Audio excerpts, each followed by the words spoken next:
গত রোজার ঈদে মুক্তি পেয়েছিল বাংলাদেশের ঢালিউড কিং মেগাস্টার শাকিব খানের বহুল প্রতীক্ষিত সিনেমা অন্তরাত্মা, যেটি প্রথমে 21টি হল পায় এবং পরবর্তী বরবাদের সামনে টিকতে না পেরে মুখ থুবড়ে পড়ে। কিন্তু মুখ থুবড়ে পড়ে বরবাদের কারণে কিন্তু এবার আবার হয়তো নাড়া দিয়ে উঠেছে, কারণ সে সময় সবাই বরবাদ নিয়েছিল, কিন্তু মেগাস্টার তো মেগাস্টারই হয়, সেটা প্রমাণ যেন আবারও তিনি দিচ্ছে। কারণ তার মুভির হল আরও বেড়ে চলেছে, যেই হল লিস্টটা আমি এখন আপনাদেরকে শোনাচ্ছি।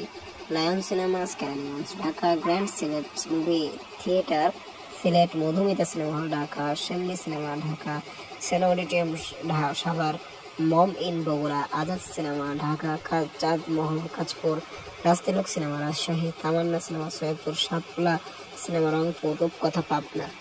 এই সমস্ত হল বাড়ছে। এবার হয়তো ব্যবসায়িকভাবে সফল হলেও হতে পারে অন্তরাত্মা যে এবার খেলা দেখাবে এবং প্রায় 10 কোটির মতো কামাবে, এটা বলেই দিচ্ছে। থ্যাংক ইউ পুরো ভিডিওটি।